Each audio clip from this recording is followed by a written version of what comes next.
Have you got any more stories? I do. But as you can see, my fuel tank Oh, is wow. running quite low. If you catch my drift. I've got this weird bottle of pale aged vodka. Let me see. Ah, very high concept. Thanks. The tale I'm about to tell you is an urban legend particular to Martinez. That said, I first heard it from a former bicycle courier in Koran. He lifts the bottle to his lips and takes a long, luxuriant sip. I guess it's story time in Disco Elysium land today, everybody. There are many variations on the basic story, and the details often conflict. What everyone agrees on is that nobody knows the exact nature or identity of the phenomenon. Phenomenon. Are you telling the story of the headless... Shut the fuck up, Rosemary. Summer of 44. He is just like us. 17-year-old Gertrude Het is walking home from a late shift at the harbor. It's almost midnight. She stops for a cigarette near the canal. You got a smoke on you? If yeah, you should light up. Help set the scene. Our heroine finds I herself can't. enjoying the peace and quiet the canal provides.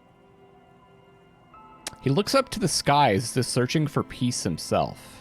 What she doesn't know is that her peace is about to be shattered. From behind her comes the clattering of hooves. Startled, she turns around, and what does she see? The giant of Coco Noor? What? No, I told you this is a Martinez legend. It's a man. Well, my story's better. The pause is long and dramatic.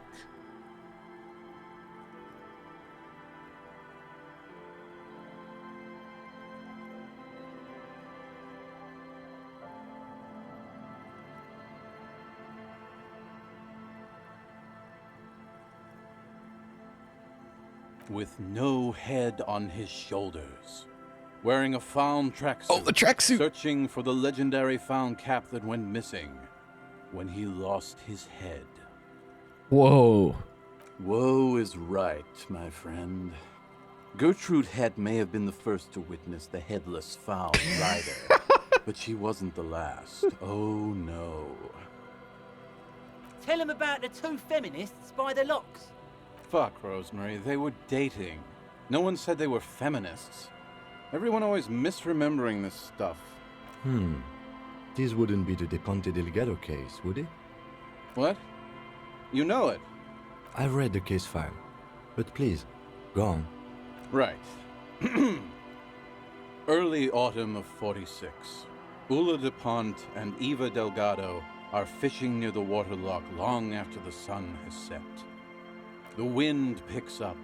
A sky already dark now blackens. Water starts falling from above. The first cold rain of the season. This music is so perfect for this. The women are caught in the downpour. They act quickly. Eva gathers the rods whilst Ula turns around to reach for the tackle box. Don't turn around. Don't turn around. When she sees something, her shriek is so violent that the residents of the nearby apartment building believe lightning has struck. But there is no lightning. Only a heavy downpour and the silhouette of the headless fawn rider looming on the horizon. Ula makes a run for the shore, but Eva slips on a wet rock and disappears into the cold, cold canal with nary a sound. Her body is never recovered. He looks you straight in the eye. What happened to Ula DuPont? Word on the street is that she, you know, He makes a finger pistol with his right hand and lifts it up to his chin. gave herself facial deconstruction surgery. Real grisly stuff. That part, at least more or less, corresponds to the case file. Ooh.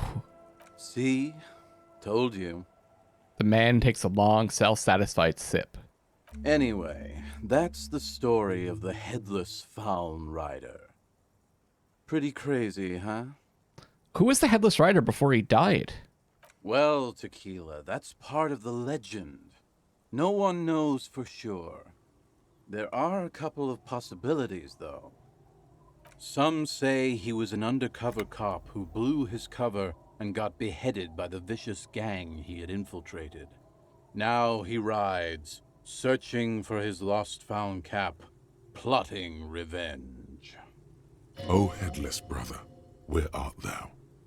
Others claim he was a professional jockey who veered off course during a steeplechase, ended up in somebody's backyard, and got decapitated by an exceptionally taut clothesline. Sounds like something we do. Personally, I think he was just some guy who hanged himself from a really tall tree, and the fall was so violent that his head came clean off.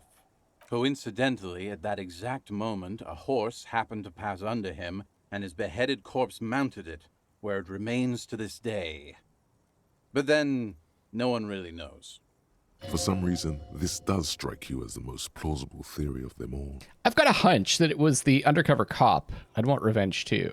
I bet he was the jockey. Seems super committed to his sport. I've got to agree. Your theory sounds the most plausible. Isn't it? That's what we're going with. All the pieces fit together perfectly. That's how I know it's right. Anyway, to each his own. You want to hear any other stories? I've already seen some weird shit on this case. A headless jockey in a tracksuit fits right in. Hard to argue with that, I suppose. That's the reality situation for you. You think you got a handle on it, then blam!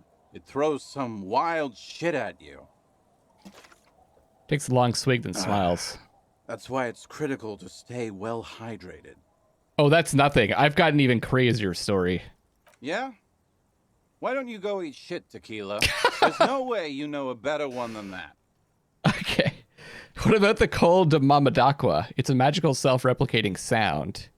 The gnome of Jeroma dissolves its victims with acid. The giant of Coconur is as big as a mountain. Oh. I don't remember the gnome of Jeroma. Let's go with that. Acid gnomes? Sounds like a stupid, low-concept band name. Okay, whatever became... Wait. Crazier story. Yeah? Why don't you go eat shit, Tequila? There's no way you know a better one than that. What about the Col de Mamadaqua? I have to admit, that's pretty high concept. Still not as awesome as a headless rider in a found tracksuit, though. All right, he's probably right. Crazier. Yeah? Why don't you go eat shit, Tequila? The giant There's of no way you know a better one than Trying that. to tell a story. Giant of Coconur is as big as a mountain. Giants? That the best you got? Give me a break. All right, Tequila. whatever. Whatever we gave the headless fallen rider. No one knows. Some say he stalks Martinez to this day, and can be seen near the canal when the clock strikes midnight. Makes a spooky gesture with his free hand. Maybe we can go. Maybe we could try to go there at midnight. He won't, though, because it's just a stupid legend. Aye. I saw him one night when I was right shit-faced. You got any more urban myths? I actually do have one. The strangest of them all. But I'll need to fortify myself before I can tell that one. I'm pretty surprised that we couldn't accept a task to find the headless fallen man. Do you have anything to fortify old Doom Spiral? Tell me you got some story juice. Got some sweet Commodore Red. Classy. Thatches the bottle and pushes the cork in through the bottleneck. This last one is the most Martinez story I've ever heard. He takes an almost comically long swig, thus fortified. He continues. I've never heard it mentioned outside of here. At first, I thought it was a joke, to be honest. But I've been on the coast 8, 9 months now, and in that time, I've seen at least 3 expeditions come through, searching for something. Cryptids? Magic animals? No, man, this is serious stuff. Your lost keys? Hey! Fuck you, Tequila. He says Swiss level. Okay, what kind of expedition? All kinds. I've seen archaeologists, gangsters, even a bunch of ad agency Gangster guys. expedition? I'm telling you, Tequila, this thing's got a pull on certain kinds of people. Wait, what do you mean certain kinds of people? You know, obsessive types. People with predilections. What exactly are we talking about here? Some of those expeditions come back after a week or so, looking haggard and dejected. Others don't return at all. The first time I saw one of these expeditions, I thought they were fucking with me. There was no way it could be true. It was just too high concept, even for me. This guy's obsessed with high concepts. Wait. There's no way. It can't be. Or can it? I'm not even sure I should be telling you this story, to be perfectly honest. You're in a fragile state, and it might be too much for you to handle. Oh my god. Am I gonna die? Is this a warning that my health is too low? I have an idea. I can level up endurance. I'm gonna do it.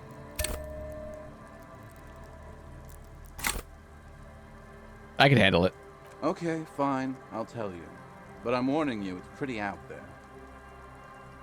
Our story begins at a legendary design studio, right here in Martinez. I think that kind of fits right now too, because we've had to deal with a lot of physical pain lately, right? There was this designer. His exact name is lost to history, but in life, he was a legend. Made it big in Aranya, where he did some real pioneering work on grotesque and sans serif typography. A fucking genius, man. That is, if he even existed. Who knows? It's an urban legend, after all.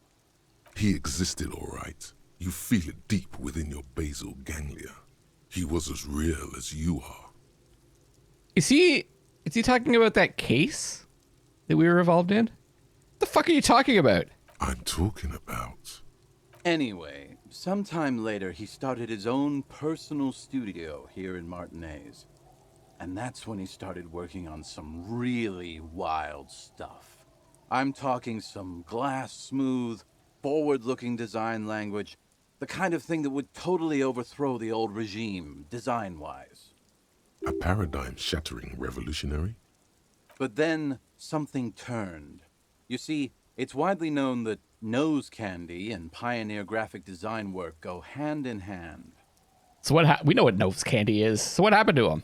You've got to understand, the work this guy was doing was so high concept that regular amounts of cocaine just weren't cutting it.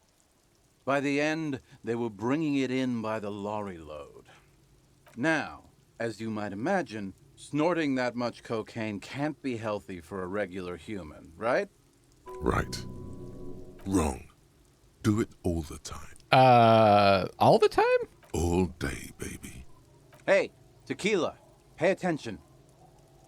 The story goes that one day he was balls deep in work on what he thought would be his pièce de résistance, an advert so minimal it contained neither text nor images, just pure white. I feel like I think we remembered an old case, right? And it was something about this gigantic art piece on the side of a building. Maybe this is a different thing. Apparently the idea was too high concept even for this genius. He dropped dead right at his desk before he could finish. Okay, it's a different thing. His last words are recorded to have been, "It's as white as a blizzard of cocaine." What a loss for the world of design. I know, Tequila. I know. Takes a swig, considers pouring some out for his lost genius, or for this lost genius, then thinks better of it. But the story doesn't end there. Supposedly, when they performed the autopsy, the coroner discovered nearly a quarter kilo of coke jammed into his nasal cavity. That's right. 250 grams of blow had accumulated in there over the years. We're talking high-grade Saramaritsian pure. Not that cut-rate shit your grandma does. There are those who believe the designer was buried with this quarter key of nose candy still lodged in his sinuses. That's what those expeditions are looking for. The cocaine skull. The cocaine skull? The cocaine skull. So that's that. Wow. No. Wow. And why do people think the skull is here in Martinez? Here's the kicker. This designer, this lead designer of a world-famous design studio, was born in Martinez. A local boy, Martin Martinez. Wait. That's why he brought his studio here, back to where it all began. And that's why they buried him here, too. Perhaps right under Ab's pipe there. I guess by saying he's a Martin Martinez, it means that he's like, this is his place. Not that his name was actually Martin Martinez, right? Just like the smoking guy. Or probably further down the coast, or in some yard in Martinez proper. A hidden mausoleum. No one knows exactly.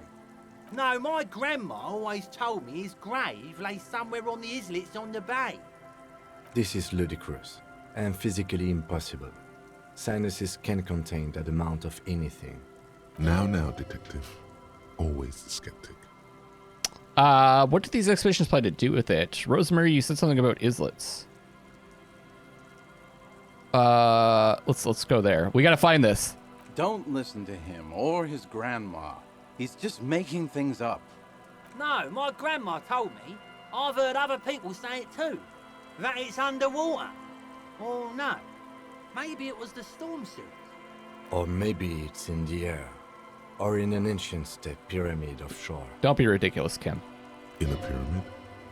Now that would be something. What have you learned from the other expeditions? They're pretty vague about it in general.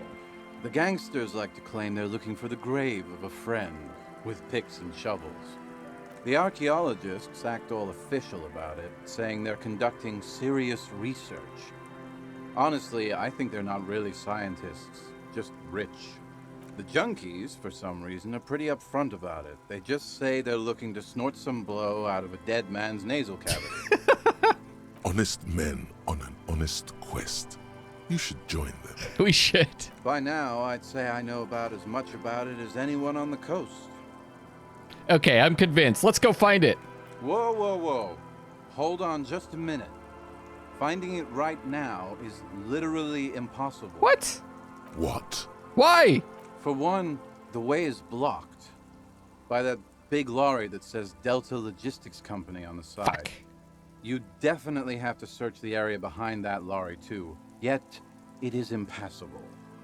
And second, outfitting an expedition like that is expensive. It'd have to be a big production to do the cocaine skull justice.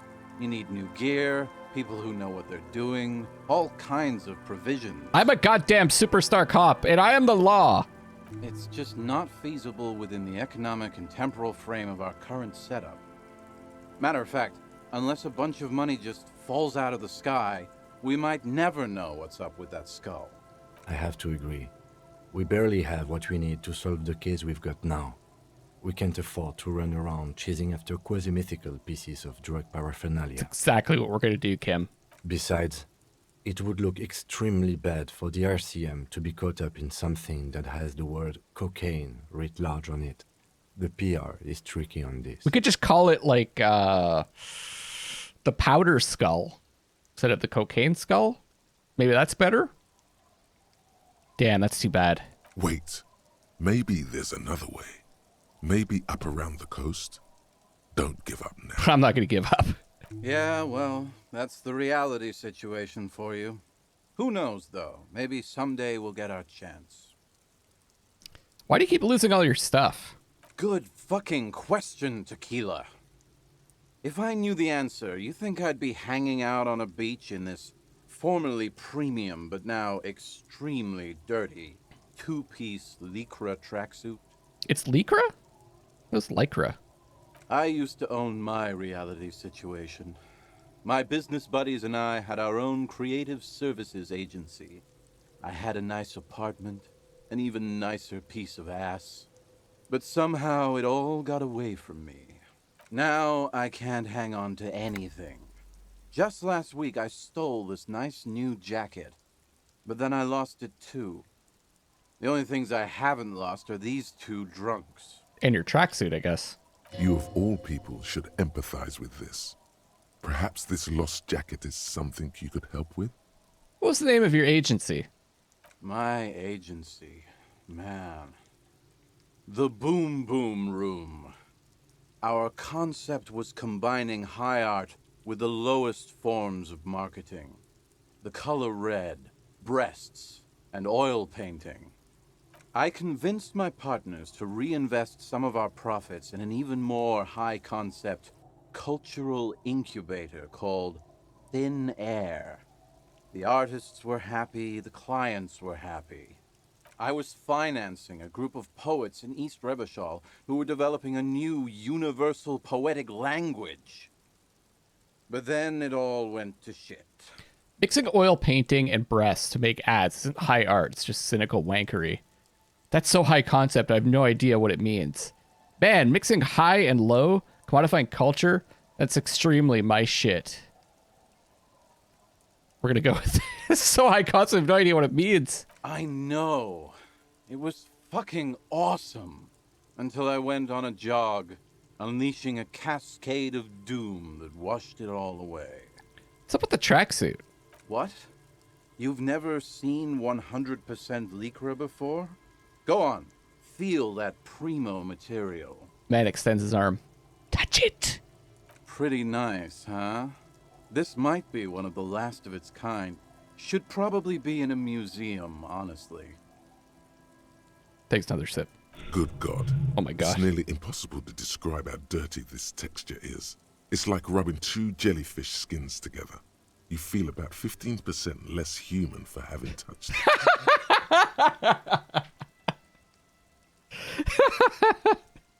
Randomized trials have also found Lycra, TM, to be associated with a number of exotic, highly malignant cancers. So you also have that to Great. look forward to. And then there's the smell. But you don't even want to think about that. Just piling on here. Wow, you're lucky. He never lets me feel it. That's because your paws are fucking filthy, Rosie. We're right next to the bay. You could wash them anytime. What about the other drunks? My fellow members of the Union of Moribund Alcoholics? They're exactly what they look like. Hey, tequila! You want to buy some speed? Shut the fuck up, Rosemary. He's a cop, remember? I thought he was a cool cop. Don't call Abigail. And this is Abs. So yeah, that's basically us. We drink together. What's this about a lost jacket? Tequila, it's a verifiable tragedy. It was practically brand new. Sure, it didn't really go with my Lycra threads, but it did itch a lot less. Say, you're a detective, right? Looks at you blurry-eyed. Maybe you can help old Doom Spiral out. Solve the case of the missing jacket. What do you say, Tequila? Okay, sure. Where'd you lose it? If I knew where I lost it, don't you think I'd have it? I mean, maybe I was up by the boardwalk, or walking along the beach, or checking out the abandoned fish market. It's a lot of places. Somewhere north of here, that's for sure. You could ask around, see if anyone's seen it. Let me ask you something else. I'm all ears, Tequila. Is there any more stories you can tell? Not that I can think of, currently. I guess that makes sense. You have been drinking a lot. That might be the case. Yes. All right, be seeing you. You too, Tequila Sunset. Now, can we talk to them also?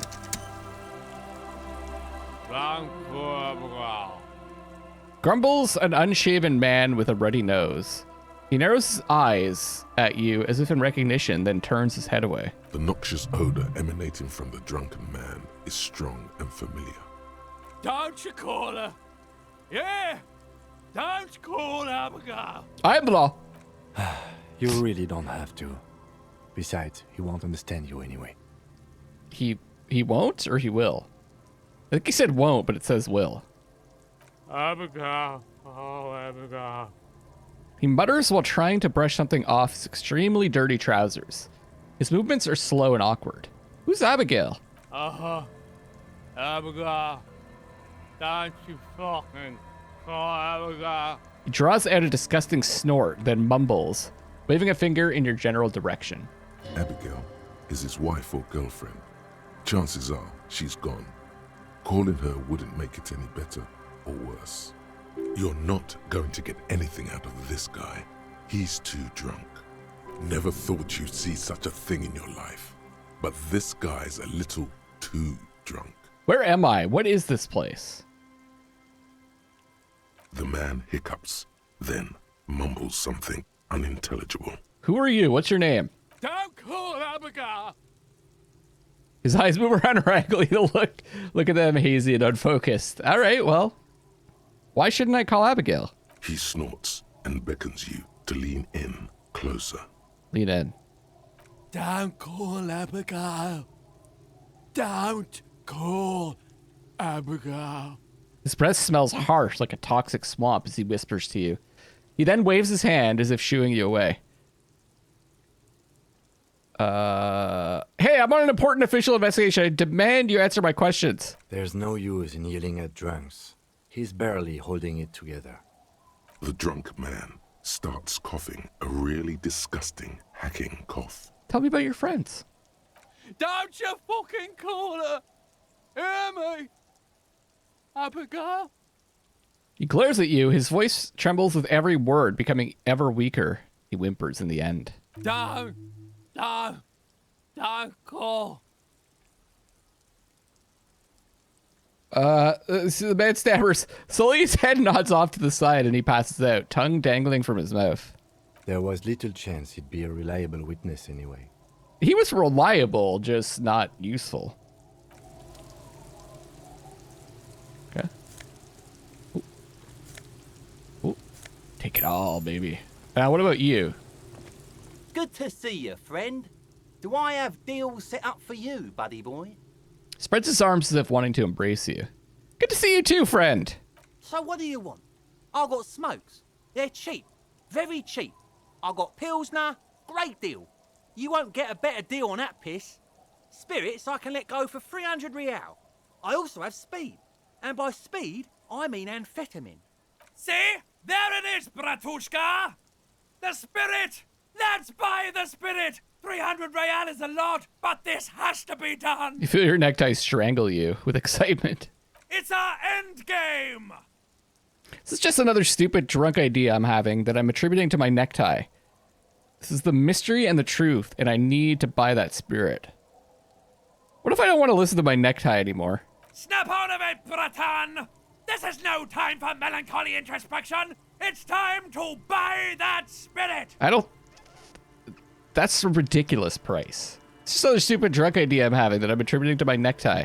Bratan, you don't understand. It's not just another drink. This is what our relationship has been building towards all these years. This is the climax, the mystery, the virginal sigh. You have to buy it from him.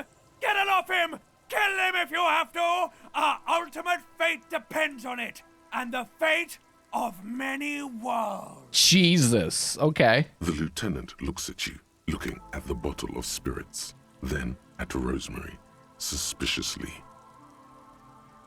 Why does a bottle of spirits cost 300? See, friend, it's real valuable. Worth every real, if you catch my drift. Got it from a bit of a business venture. Brings out a 1 liter bottle with bluish liquid. The mouth is corked shut. No one could buy spirits for 300 real. That's crazy. You know what's crazy, actually? He grins and bursts out laughing, then takes 3 gulps of his Pilsner and stares at you intently. He's finding it difficult to focus his watery gaze. What is? What? What do you mean, what? What did you think was crazy earlier? This guy. He says and shakes his index finger at you. Conversation might bring a discount, no? Where did you get the bottle of spirits from? Oh, this is medicinal spirits. The good stuff. Got it from the doctor's office. He ain't shitting you! Medicinal spirits are a blast, Bratan! The flaming truth of this joke of a world! I got one of those scientific ampoules a few months ago. Torpedo, they call it. It's supposed to keep a man from taking a drink. He spits a nasty yellow clot on the ground before you. Didn't stop me for shit, that's for sure. 5 lemons with half a pack of butter and you're good to go. His voice rings with pride. It's a good tip. I should remember it. It really isn't. In a week, the goddamn kidneys started giving me all kinds of help. Finally, the missus took me to a private doctor's office. Not a charity, the real thing.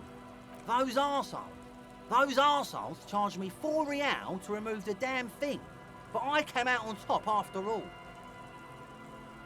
Have they no shame taking money for a service they provide?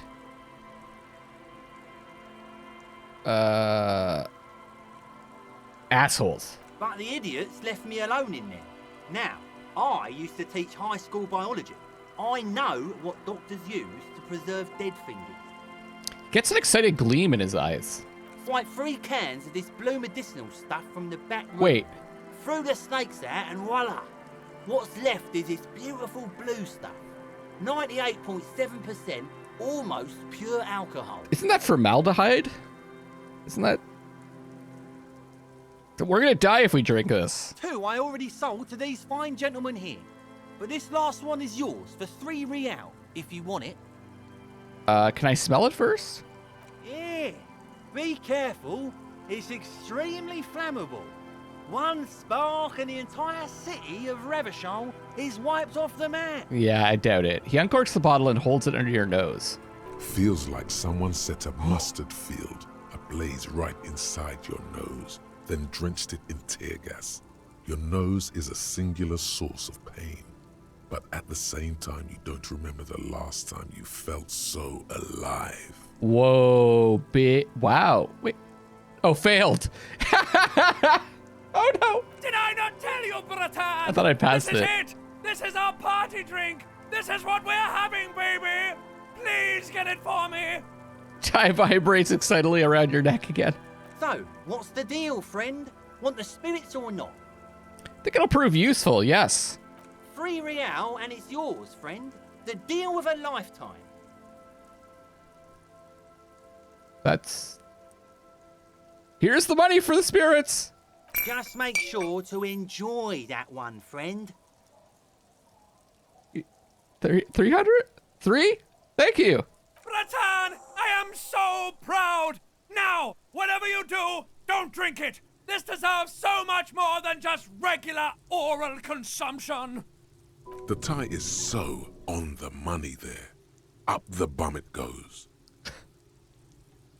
I don't know. Sounds like it's going to turbo boost my alcohol habit. My regular alcohol habit's gotten me in enough trouble already. Huh? Okay, right. We're putting it in the bum. Who said anything about putting it up there? No! We're gonna put it into a way more special place. So special! Just hang on to it. Keep it safe. Wait for my sign. Soon. The time will come soon. Have patience, brave one. Quite the business venture you set up here. Oh. The system's been good to old Rosemary here, and I'm milking her like a bitch goat in the backyard. Interesting turn of phrase. What do you mean? You see, friend, man makes his own luck, and I made mine real good. Got my hands on 3 bottles of liquor ex-squeeze, sold 2 to the fellows around here, and immediately invested the profit. Bought cigarettes, bought beer, even bought a bit of speed. And look at me now. I got everyone on my hook. Spreads his arms and smiles a crooked, toothless smile. Impressive entrepreneurship, point to his vice stand. I approve. Hook 'em and cook 'em, huh? You want to buy something? Let's keep it moving. I'm off. In the civilized world, it's a custom to tip the shopkeep, friend. But come back anyway. He waves you off.